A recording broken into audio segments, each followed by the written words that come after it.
بسم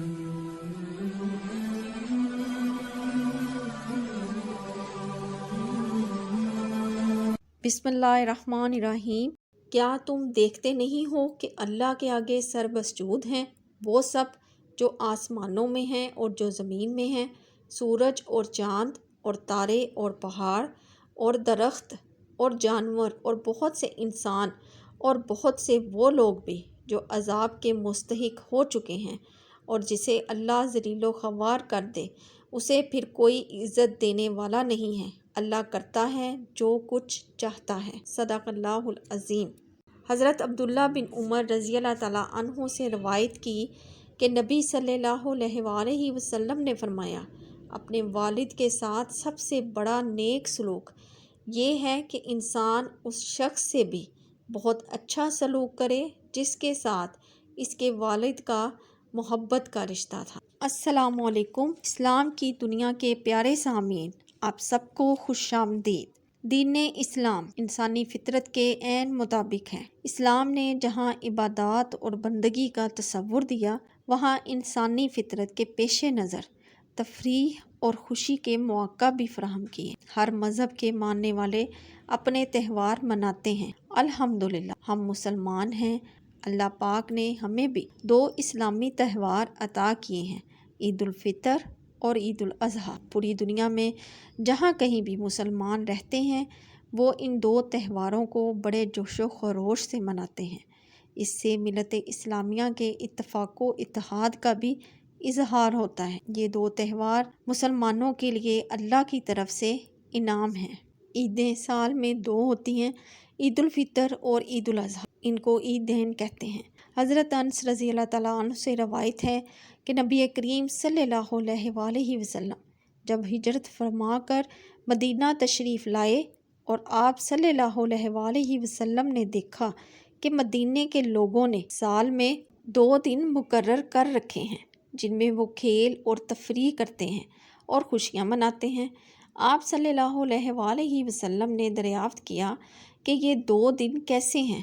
انہوں نے جواب دیا کہ جاہلیت کے زمانہ میں ہم ان 2 دنوں میں کھیل کود کرتے تھے۔ آپ صلی اللہ علیہ وآلہ وسلم نے فرمایا، اللہ تعالیٰ نے ان دونوں کے بدلہ میں تمہیں 2 دن ان سے زیادہ بہتر عطا فرمائے ہیں، ایک عید الفطر اور دوسرا عید الاضحیٰ کا دن۔ سبحان اللہ۔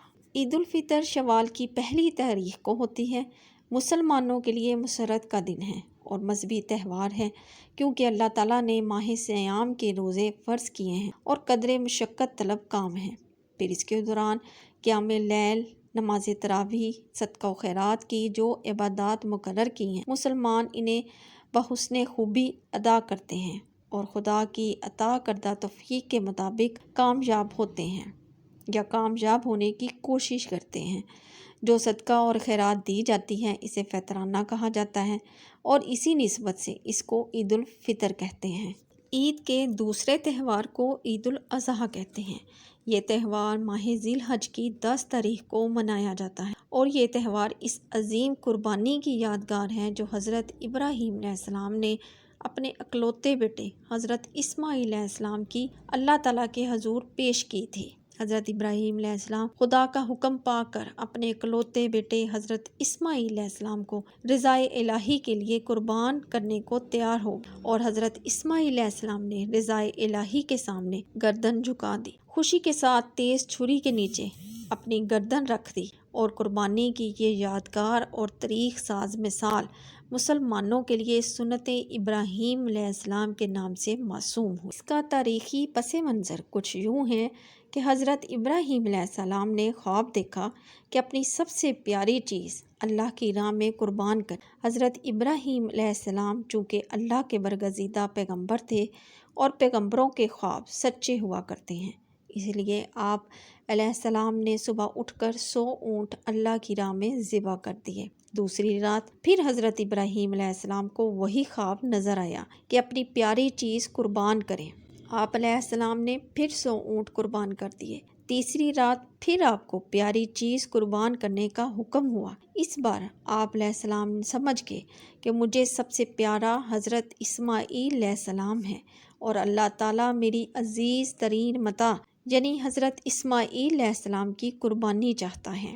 حضرت ابراہیم علیہ السلام نے اپنی یہ خواب حضرت اسماعیل علیہ السلام کو سنایا اور پوچھا، بیٹا تمہارا کیا خیال ہے؟ حضرت اسماعیل علیہ السلام نے جواب دیا، ابا جان، اللہ نے جو حکم آپ علیہ السلام کو دیا ہے اس کو پورا کر دیجئے، آپ انشاءاللہ مجھے صبر کرنے والوں میں پائیں گے۔ حضرت ابراہیم علیہ السلام بیٹے کی یہ فرما برداری دیکھ کر خوش ہوئے اور آپ علیہ السلام کو ساتھ لے کر جنگل کی طرف روانہ ہوئے۔ راستے میں شیطان نے حضرت اسماعیل علیہ السلام کو بہکانے کی کوشش کی، مگر آپ اس کی باتوں میں نہ آئے۔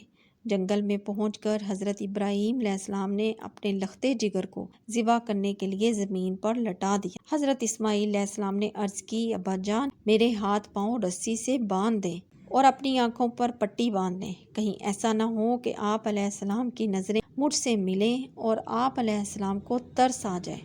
آپ علیہ السلام نے ایسا ہی کیا اور پھر اللہ کا نام لے کر چھری آپ علیہ السلام کے گلے پر چلا دی اور بھرپور زور لگایا، لیکن چھری آپ علیہ السلام کے گلے پر نہ چلی۔ اللہ تعالیٰ نے حضرت اسماعیل علیہ السلام کی جگہ ایک دمبا بھیج دیا اور وہ ذبح ہو گیا۔ جب حضرت ابراہیم علیہ السلام نے آنکھوں سے پٹی کھولی تو دیکھا کہ حضرت اسماعیل علیہ السلام صحیح سلامت کھڑے ہیں اور دمبا ذبح ہوا پڑا ہے۔ یہی وہ قربانی ہے جو اللہ کی بارگاہ میں قبول ہوئی اور بطور یادگار ہمیشہ کے لیے ملت ابراہیمی کا شعار قرار پائی، اور مسلمان ہر سال اس دن کو مناتے ہیں اور جانور ذبح کرتے ہیں۔ عید الاضحیٰ کو عید بقر بھی کہتے ہیں۔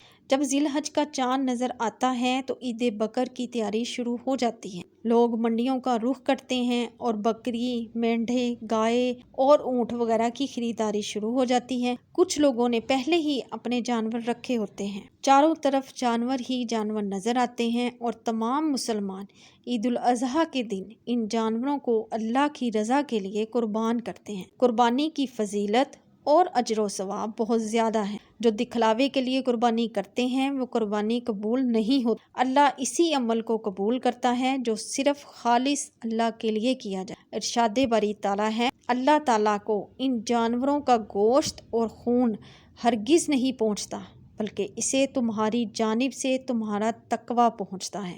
10 ذی الحج کو نماز عید کے فوراً بعد قربانی کا سلسلہ شروع ہو جاتا ہے اور 3 دن تک چلتا رہتا ہے۔ عید الاضحیٰ کے مسنون اعمال بھی وہی ہیں جو عید الفطر کے ہیں۔ عید الاضحیٰ کے دن عیدگاہ جانے سے قبل کچھ میٹھا کھانا مسنون ہے۔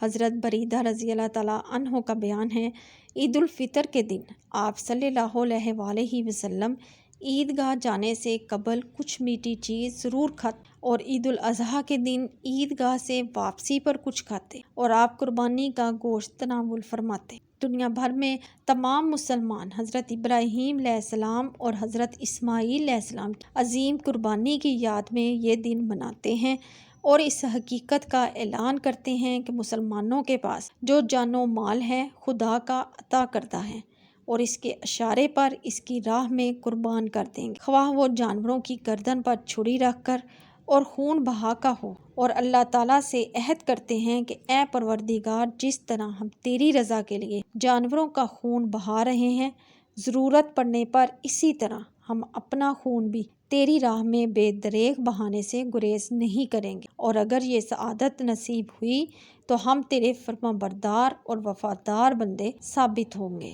اللہ تعالیٰ سے یہی دعا ہے کہ اللہ پروردگار ہمیں اپنی رضا کے مطابق فرما بردار اور وفادار بندہ بنانے کی توفیق عطا فرمائے، ہمیں نیک عمل کرنے کی توفیق دے۔ اللہ تعالیٰ ہمارا حامی و ناصر ہو، آمین ثم آمین۔ اللہ حافظ۔